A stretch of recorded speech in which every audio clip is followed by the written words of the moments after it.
முதல் செய்தி, அமைச்சர் துரைமுருகனின் மகன் கதிர் ஆனந்த், இவர் வெள்ளூர் பாராளுமன்ற தொகுதியிலிருந்து திமுக கட்சியால் தேர்ந்தெடுக்கப்பட்டவர், திமுக எம்பி.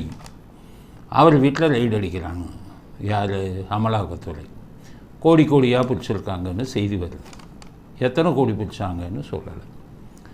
இதுக்கு முன்னாடி 2019 பார்லிமெண்ட் எலெக்ஷன் நடக்கும்போது இதே கதிர் ஆனந்த் வீட்டில் வருமான வரித்துறை ரைடு அடித்து 11 கோடி பிடிச்சாங்க.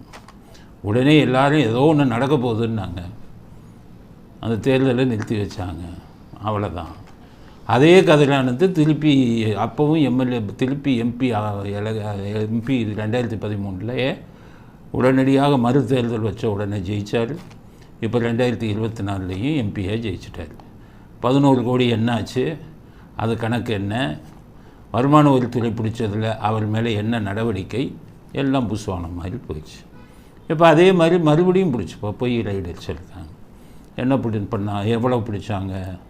அமலாக்கத்துறைக்கு அறிக்கை எதுவும் கொடுக்கல. அப்போ எதுக்கு ரைடு அடித்தாங்க?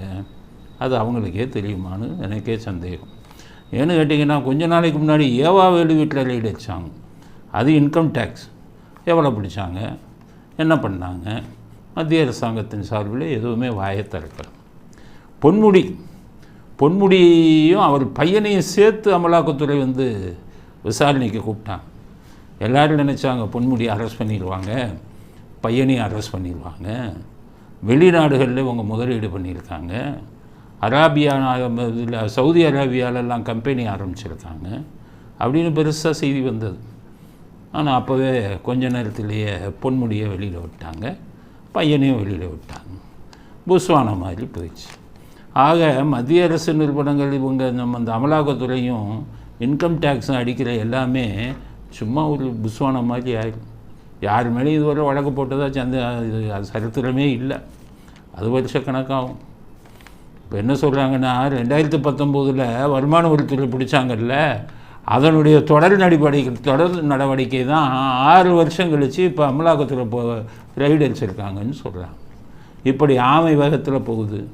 இந்த நியூஸை ஒரு பொருட்டாக நம்ம எடுத்துக்கவே கூடாது. இதில் எதுவுமே நடக்காது. மத்திய அரசாங்கம் ஒரு முன்னுக்குமே லாயக்கில்லாத ஒரு அரசாங்கம். தப்பு செய்கிறவர்களை தட்டி கேட்கக்கூடிய அரசாங்கமாக அது இல்லை. அதனால் அது நம்ம ஏமாந்துடக்கூடாது. ஒன்றும் நடக்காது. அவங்க மேலே எந்த நடவடிக்கையும் இருக்காது. ஆனால் இதுக்கு பின்னாடி ஒரு அரசியல் செய்தி பரவலாக பேசப்படுது. என்னன்னு கேட்டிங்கன்னா, துரைமுருகன் மேலே இந்த அமலாக்கத்துறைக்கு ரைடுக்கு ஏற்பாடு பண்ணினதே ஸ்டாலின் தான் அப்படின்னு ஒரு செய்தி வருது. ஏன் அவர் மந்திரி மேலேயே அவர் பண்ணணும் அப்படின்னா, உதயநிதியை துணை முதல்வர் ஆக்கின உடனே நம்ம இவர் சும்மா இருக்காமல் துரைமுருகன் தெரிஞ்சவங்ககிட்ட எல்லாம் நான் எத்தனை வருஷம் இருக்கேன், அவங்க அப்பா காலத்திலேருந்து இருக்கேன், அவருக்கு அடுத்து எனக்கு ஒரு துணை முதல்வர் கொடுக்காம பையனை கொடுக்குறாரு, இது நியாயமா? சீனியர்களுக்கு என்ன மரியாதை அப்படின்னு வெளிப்படையாக பேச ஆரம்பிச்சிட்டார் துரைமுருகன். இதை பார்த்த உடனே ஸ்டாலின் என்ன இவர் ஒரு செக் வைக்கணுமே, எல்லாத்தையும் புலம்ப ஆரம்பிச்சிட்டாரு அப்படின்னு யோசிச்சு கொண்டு இருக்கும்போது, பாட்டாளி மக்கள் கட்சியிலேருந்து அவங்க அன்புமணி இவரெல்லாம் அறிக்கை விடுறாங்க. என்னென்னா, அவருக்கு தான் துணை முதல்வர் கொடுத்துருக்கணும், அவர் எங்கள் ஜாதியை சேர்ந்தவர், ஒரு வன்னியருக்கு துணை முதல்வர் கொடுத்துருக்கணும் அப்படிங்கிற மாதிரி அசாடமடையாக அவங்க அறிக்கை விட்டாங்க. ஸ்டாலினுக்கு எரிச்சல் வந்துடுச்சு.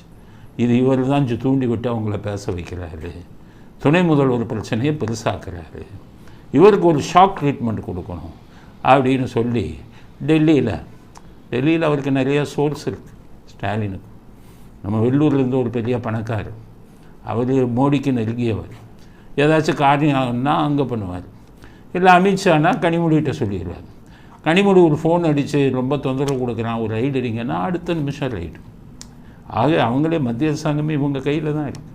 அதனால் தனக்கு இருக்கும் செல்வாக்கை பயன்படுத்தி அமித்ஷாட்ட சொல்லி துரைமுருகன் மேலே ரைடு அடிக்க வச்சதே வருவான் ஸ்டாலின் அப்படிங்கிற ஒரு கருத்தும் இருக்குது. இப்போ பார்த்தீங்கன்னா, அந்த ரைடு அடித்த உடனே துரைமுருகன் ஸ்டாலினை போய் பார்க்க ஆரம்பிச்சிட்டார். வீட்டுக்கு போய் பார்த்து புலம்ப ஆரம்பிச்சிட்டார். உங்களுக்கு எவ்வளவு தெரியுமோ அவ்வளவுதான் எனக்கு தெரியும். இல்ல இதை அவர் 5 ஆண்டுகளுக்கு பிறகான ஒரு வழக்கா சொல்றாங்க. இத்தனை நாள் கழிச்சு வர வேண்டிய அவசியம் நினைக்கிறீங்க? யார் வந்திருக்காங்கன்னு தெரியல, யாரும் வீட்டுல இல்ல, அவங்க யாருமே வீட்டுல கிடையாது, 2 வேலைக்காரங்க இருக்காங்க. அவனுக்கு வந்து எந்த டிபார்ட்மெண்ட் கையடி எந்த டிபார்ட்மெண்ட்ல என்னன்னு கூட தெரியாது. அதனால அவங்களுக்கு சரியா சொல்ல தெரியல. சொல்லட்டும், நான் பாட்டுக்கு போயிட்டு இருக்கேன். இனி துணை முதலமைச்சரை பற்றி புலம்ப மாட்டார்ல, அதனால் உங்கள் அப்பாட்ட இருந்து கற்றுக்கிட்டது ஸ்டாலின். உங்கள் அப்பா அப்படி தான் பண்ணுவார். ஒவ்வொரு ஊர்லேயும் பார்த்தீங்கன்னா 2 கோஷ்டி வச்சுருப்பார். உதாரணத்துக்கு இவரே வளர்த்து விடுவார். திருச்சியில் பார்த்தீங்கன்னா KN நேரு, அவருக்கு இணையாக அவருக்கு எதிர்ப்பாக இவர் வளர்த்து விட்டவர் தான் திருச்சி சிவா. நேரு வாழாட்டினார்னா கருணாநிதி திருச்சி சிவா விட்டு ஒரு பிரச்சனை பண்ண வைப்பார். அதோடு நேரு பஞ்சாயத்துக்கு இங்கே வந்து அதோட ஆஃப் ஆகிடுவார். கருணாநிதியை பற்றி எதிர்த்து பேச மாட்டார். இது வந்து அவங்க அப்பா செய்கிற பாணி. ஒவ்வொரு ஊர்லேயும் 2 கோஷ்டி இவரே வளர்த்து விடுவார். ஒரு ஆள் தனியாக வளர்ந்தால் அவருக்கு பிடிக்காது, நமக்கு வேட்டு வச்சுருவான். அதனால் 2 பேர் இருக்கணும் ஒவ்வொரு ஊர்லேயும், ஒருத்தன் அடக்க இன்னொருத்தன். அதே பாணியை தான் ஸ்டாலின் இப்போ பின்பற்றி எதிர்ப்பு குரல் கொடுப்பவர்களை அடக்குவதற்கு இருக்கவே இருக்கிறது அமலாக்கத்துறை.